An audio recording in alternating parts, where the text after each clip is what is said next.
Bonjour à tous. Eh bien aujourd'hui j'ai sur mon cœur vraiment d'encourager les aînés et aussi eh bien un enseignement aussi pour les jeunes afin de respecter aussi leurs aînés. C'est vrai que c'est un encouragement pour tous les aînés de vivre sa parole et y obéir parce que c'est la source de la bénédiction. C'est l'apôtre Paul dans 2 Timothée chapitre 4 versets 7 à 8 qui dit: J'ai combattu le bon combat, j'ai achevé la course, j'ai gardé la foi. Il était déjà à un certain âge. Désormais la couronne de justice m'est réservée, et le Seigneur, le juste juge, me la donnera en ce jour-là. Et non seulement à moi, mais encore à tous ceux qui auront aimé son avènement.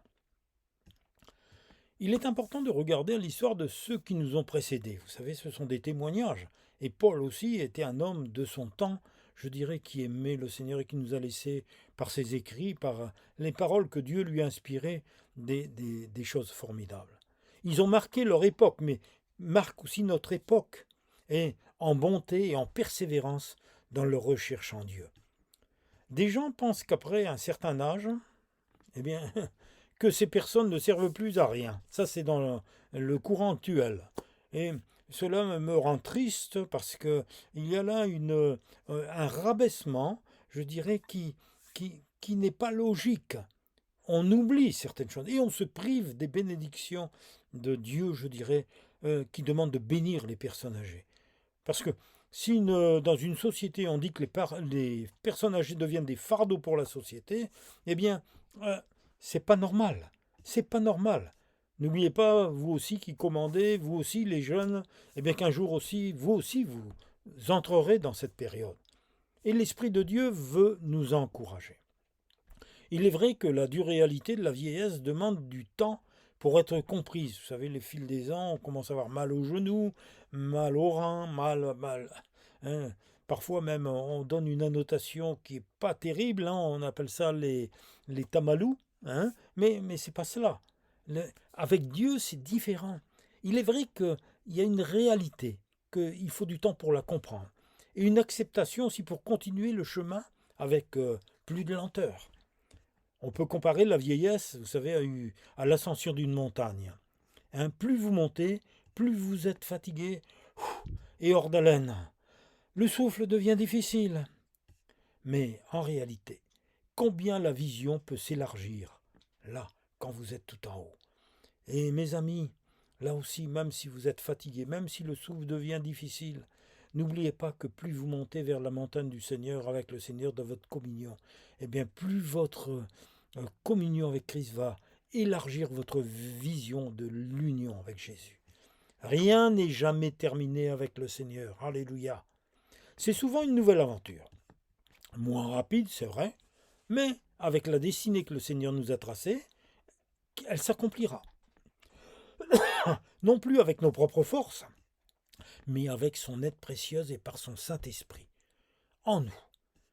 Quelques exemples. Abraham, parti à 75 ans, dur en Chaldée, comme un voyageur prêt à affronter les multiples dangers, et sa foi est restée intacte, et il va continuer à grandir par son obéissance à Dieu.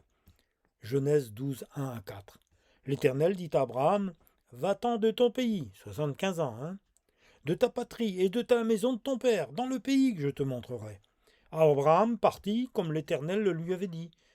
Et Lot partit avec lui. Abraham était âgé alors de 75 ans lorsqu'il sortit de Charan. D'autres exemples. Moïse, âgé de 80 ans. Alors lui, il a une vie, Moïse, hein, c'était terrible. Hein. Vous savez que Moïse sauvait des eaux, élevé à la cour de Pharaon par la sœur de Pharaon. Il va apprendre le métier des armes avec les Égyptiens. Oh, il va se passer tous des événements incroyables. Et un jour, eh bien, Moïse va être expulsé de la cour et il va partir, hein, il va faire 40 ans dans le désert. Et c'est à 80 ans que Dieu va l'appeler. Et il ne voulait pas être seul, et bien Dieu va lui dire, bah, écoute, je vais te donner ton frère Aaron. Est-ce qu'il était plus jeune? Non, il avait 83 ans. Et ils ont quitté l'Égypte avec un peuple nombreux vers la liberté. Hein, ça, c'est les 10 commandements, les plaies d'Égypte, tout cela. Eh bien, ils sont partis avec tout un peuple, 6 millions, vers le pays promis par Dieu. et il était conduit par la nuée de Dieu. Extraordinaire. Et Exode nous dit, chapitre 7, verset 7, Moïse était alors âgé de 80 ans et Aaron de 83 ans lorsqu'ils parlèrent à Pharaon. Voyez-vous un peu? Jamais trop tard pour bien faire. Il dit aussi que Moïse parlait avec Dieu par la nuée. Et lorsque Moïse entrait, Exode 33, versets 9 à 11, dans la tente, la colonne de nuée descendait et s'arrêtait à l'entrée de la tente. Et l'Éternel parlait avec Moïse. Donc vous pouvez parler avec le Seigneur. Tout le peuple le voyait, la colonne de nuée s'arrêtait à l'entrée de la tente pour que tout le peuple se levait et se prosternait à l'entrée de sa tente. L'Éternel parlait avec Moïse face à face, comme un homme parle à son ami. Auquel c'est merveilleux de voir cet exemple de relation, de communion avec le Seigneur. Mais allons plus loin, Jean. Alors Jean, vous savez, l'apôtre Jean qui a été exilé sur l'île de Patmos, et avant de partir avec son Seigneur, il a écrit le livre de l'Apocalypse que vous pouvez lire encore aujourd'hui. Extraordinaire. Et à la fin de sa vie, par la révélation de Jésus-Christ, c'est que Dieu lui a donné toutes ces choses qui allaient arriver. Tout est écrit, mes amis. Apocalypse chapitre 1, verset 1, révélation de Jésus-Christ, que Dieu lui a donné pour montrer à ses serviteurs les choses qui doivent arriver bientôt, et qu'il a fait connaître par l'envoi de son ange à son serviteur Jean. Il avait plus de 90 ans. C'est magnifique. Comment Dieu confond les sages de ce siècle. Ah Seigneur. 1 Corinthiens chapitre 1 versets 27 et 28. Mais Dieu a choisi les choses folles du monde pour confondre les sages. Oui, écoutez bien, messieurs les savants, messieurs les scientifiques. Dieu a choisi les choses faibles du monde pour confondre les fortes. Et Dieu a choisi les choses viles du monde, celles qu'on méprise, celles qui ne sont point, pour réduire à néant celles qui sont. Dans notre temps plus actuel même, regardez, Edison était encore très occupé dans son laboratoire, nous a dit, à 83 ans, de 1847 à 1931. Et il était l'inventeur le plus fécond avec plus de 1200 brevets. Mais lui aussi a prononcé ces paroles, j'admire tous les ingénieurs, mais surtout le plus grand d'entre eux, Dieu. Albert Einstein, 1879-1955, fondateur de la physique contemporaine, théorie de la relativité et prix Nobel 1921, disait à la fin de sa vie « Quiconque est sérieusement impliqué dans la science devient convaincu qu'un esprit se manifeste dans les lois de l'univers, un esprit infiniment supérieur à celui de l'homme, et devant lequel nous, avec nos pauvres pouvoirs, nous devons nous sentir humbles. » Ah oui, voyez, beaucoup de témoignages, beaucoup d'autres pourraient être cités. Mais cela nous montre que bien des richesses spirituelles ne se manifestent que dans les années tardives, mes amis. Et vous aussi qui êtes dans la force de l'âge, mais aussi, je dirais maintenant avec les forces qui déclinent, eh bien, que ces forces de l'humain baissent normalement ainsi que son énergie, mais Dieu continue à parler. C'est des trésors plus précieux qui viennent d'en haut, de leur Père céleste, qui leur sont communiqués pendant leur marche. Plus fragiles, mais plus fortes. Un temps sur terre nous a été donné et nous rappelle la durée de la fragilité de la vie. Mais c'est Dieu qui peut faire aussi, qui peut nous combler en nous donnant des années supplémentaires, utiles pour notre prochain et pour sa gloire. Psaume 90, verset 10. Les jours de nos années s'élèvent à 70 ans, et pour les plus robustes à 80 ans. Et l'orgueil qu'ils en tirent n'est que peine et misère, car le temps passe vite, et nous nous envolons. Mais la fidélité du Seigneur, pour tous ceux qui appartiennent à Jésus-Christ, est merveilleuse et productrice de nouvelles forces, mes amis. Le psaume 103, verset 5. Il remplit de bienfaits mes vieux jours. Alléluia. Il me donne une nouvelle jeunesse. Et j'ai la force de l'aigle qui s'envole. Peut-être êtes-vous dans un EHPAD, peut-être êtes-vous dans une maison de retraite quelconque, à l'hôpital, n'importe, à la maison, ou peut-être vous vous sentez seul. Non, écoutez bien, il remplit de bienfaits mes vieux jours. C'est pour vous aussi. Il me donne une nouvelle jeunesse, et j'ai la force de l'aigle qui s'envole. Quelle grâce et quel amour, jusque dans nos derniers jours sur terre et jusque dans l'éternité. La Bible nous dit, psaume 103, versets 3 à 5, et verset Samuel 21 aussi disait ça. C'est lui qui pardonne toutes tes fautes, qui guérit toutes tes maladies. C'est lui qui délivre ta vie de la tombe, qui te couronne de bonté, de compassion. Écoutez bien, c'est lui qui rassasie de bien ta vieillesse, qui te fait rajeunir comme l'aigle. Toute la parole coule comme une eau qui désaltère dans notre cœur. Voyez-vous, là aussi, ressentez-le. C'est une invitation à boire continuellement à la source de la vie, parce qu'elle est la parole de Dieu. Jésus est la parole qui a été faite chair et qui a habité parmi nous. Jean, chapitre 1 Jean chapitre 5 verset 11 nous dit, et voici ce témoignage, c'est que Dieu nous a donné la vie éternelle, mes amis, et que cette vie est dans son Fils, c'est-à-dire que la vie sur terre va s'arrêter, mais nous allons continuer par l'Esprit, avec l'Esprit, cet Esprit qui est en nous, qui va retourner à Dieu, la vie éternelle.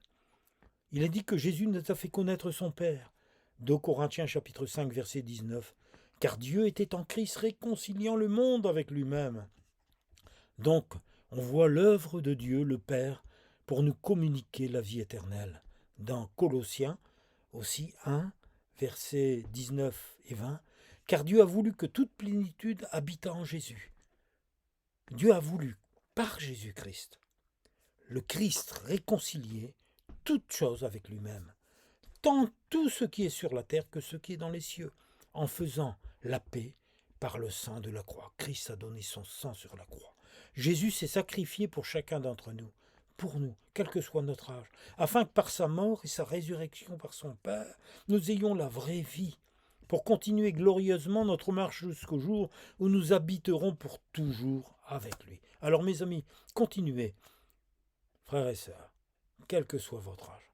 Colossiens 1, versets 12 et 13. Rendez grâce au Père, qui vous a rendu capable d'avoir part à l'héritage des saints dans la lumière, qui nous a délivrés de la puissance des ténèbres et nous a transportés, alléluia, dans le royaume du Fils de son amour. Eh oui, Ésaïe 40, 31, mais à ceux qui espèrent en l'Éternel, renouvellent leur force, ils prennent leur vol, leurs envols comme les aigles, ils courent et ne se lassent pas, ils marchent et ne se fatiguent pas. Vivre sa parole et y obéir est la source de bénédiction. On ne peut s'empêcher de répéter les mêmes paroles. Pourquoi ? Parce que Jésus, c'est l'évangile, c'est la vie, qui sont pour tous ceux qui croient et tous ceux qui se les approprient une source incroyable de renouvellement, de bénédiction, de secours, de guérissance, mais aussi de guérison. Et qui parle aussi au cœur de ceux qui ne le connaissent pas. Si tu ne le connais pas, viens à Jésus. Encore ce Sauveur Jésus, merveilleux, c'est le Seigneur qui te tend ses bras d'amour.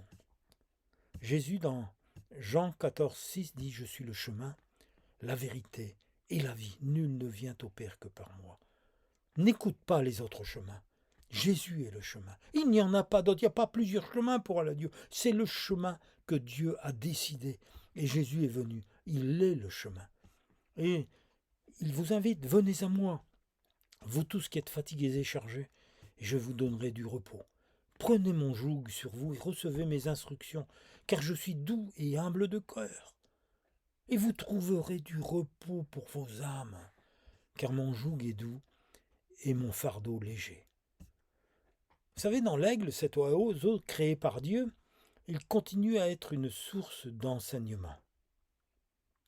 Tout ce qui vit vieillit, c'est vrai. Et il est un temps aussi, l'aigle vieillit aussi, et son vol est ralenti, à cause de ses plumes qui se détériorent et émettent un sifflement, ou alors ses serres et son bec deviennent moins tranchants, il a des difficultés à se nourrir, il va vivre des moments de solitude, mais qui seront bienfaitrices. Alors qu'est-ce qu'il fait ? Il se retire dans des endroits plus élevés, pour se reposer et muer.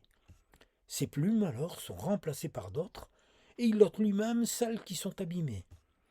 Il aiguise aussi son bec et ses serres en les frottant sur la pierre qui convient, et c'est ainsi qu'il subit un rajeunissement et une transformation pour continuer son vol. Après cela, il peut continuer à voler, à planer, à chasser. C'est une nouvelle jeunesse qui lui est donnée. Il est comme rajeuni et peut vivre jusqu'à 80 ans. Ah Seigneur, quel bel enseignement. Combien cet épisode de la vie nous pousse à comprendre que cette communion avec notre Seigneur Jésus, lorsque nous nous retrouvons seuls parfois, mais c'est un moment aussi qui peut devenir privilégié, pour que nous soyons renouvelés dans notre vie en Jésus-Christ. Éphésiens 4, versets 23-24. Apprenons à être renouvelés dans l'esprit de notre intelligence et à revêtir l'homme nouveau, créé selon Dieu, dans une justice et une sainteté que produit la vérité. Pour entrer dans ces moments où l'union avec Jésus continue à être vécue,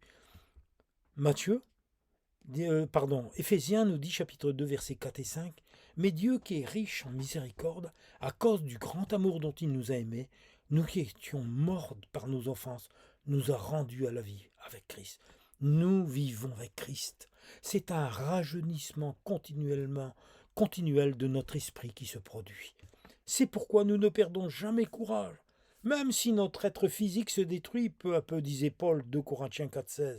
Notre être spirituel, qui est en nous, notre esprit, se renouvelle de jour en jour. Par la prière, en étant continuellement unis avec Jésus, nous sommes sous la protection de Dieu notre Père. Éphésiens 2,6. Avec le Christ Jésus, il nous a réveillés de la mort, et avec lui encore, il nous a fait asseoir, alléluia, dans les cieux, dans les lieux célestes. Il nous a ressuscités ensemble, il nous a fait asseoir ensemble dans les lieux célestes en Jésus-Christ. Ce sont ces lieux élevés où nous pouvons aller par l'Esprit, où il nous donne tout ce dont nous avons besoin. Nous pouvons entrer, nous asseoir, nous reposer, écouter, se laisser fortifier, se laisser guérir, se laisser encourager. Et puis après, repartir, prendre la porte et continuer encore un petit bout de chemin. Tout comme l'aigle, ce processus de rajeunissement peut demander un certain affûtage dans notre vie, ainsi que le retranchement de certaines choses qui sont inutiles et nous empêchent de servir Dieu comme il le désire. Comme disait Paul à Colossiens, faites donc mourir tout ce qui n'est terrestre en vous, l'immoralité, l'impureté, les passions, les mauvais désirs, l'avarice, la gourmandise, l'idolâtrie. Oh, ce sont de telles fautes qui attirent la colère de Dieu sur ceux qui s'opposent à lui. Mais c'est vrai qu'avant vous conduisiez autrefois comme cela, quand votre vie était dominée par ces péchés. Mais maintenant non, rejetez tout cela, soyez en communion avec lui. Que la colère, l'irritation, la méchanceté, qu'aucune insulte ou parole grossière ne sorte de votre bouche. Ne vous mentez pas les uns aux autres, car vous avez abandonné votre vieille nature avec ses habitudes. Et vous vous êtes revêtus de la nouvelle nature. Vous êtes des êtres nouveaux que Dieu, notre Créateur, renouvelle continuellement à son image pour que vous le connaissiez parfaitement. Alors, laissez-vous convaincre par ces paroles et que le Saint-Esprit souffle avec amour et patience et persévérance dans votre cœur pour que vous expérimentiez l'efficacité de ces paroles. Oui, Ésaïe 40, 31. Mais à ceux qui comptent sur le Seigneur reçoivent des forces nouvelles, comme les aigles, ils s'élancent, ils courent, mais sans se lasser, ils avancent, mais sans faiblir. Par sa force, son esprit, le Seigneur nous offre une cure de rajeunissement. Comme l'aigle, il nous rend capables de faire face aux problèmes et aux difficultés que nous rencontrons en les chassant au nom de Jésus.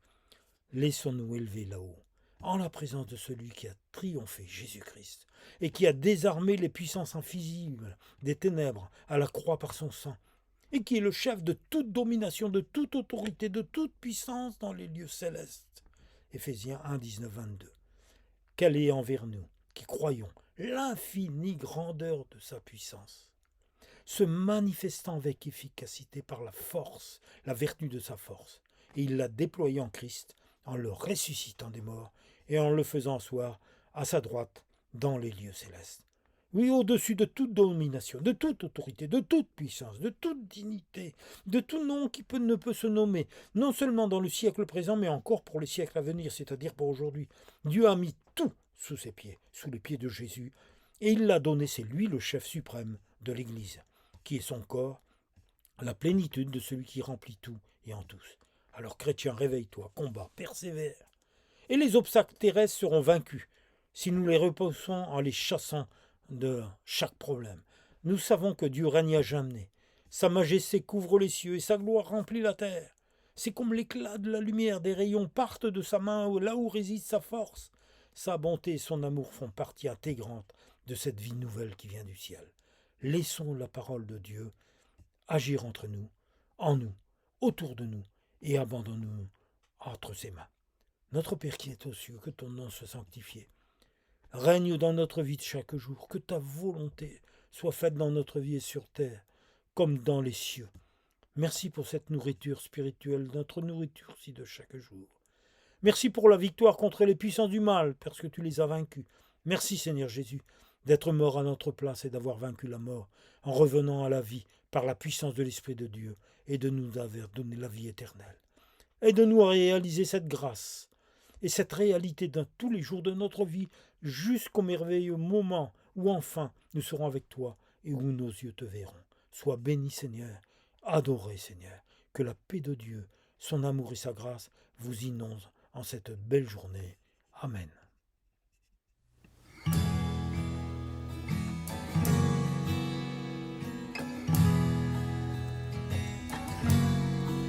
Je sais qu'un jour, mes yeux verront Jésus. Je sais qu'un jour, mes yeux verront Jésus. Si je marche jusqu'au bout, par la foi et malgré tout, je sais qu'un jour, mes yeux verront Jésus.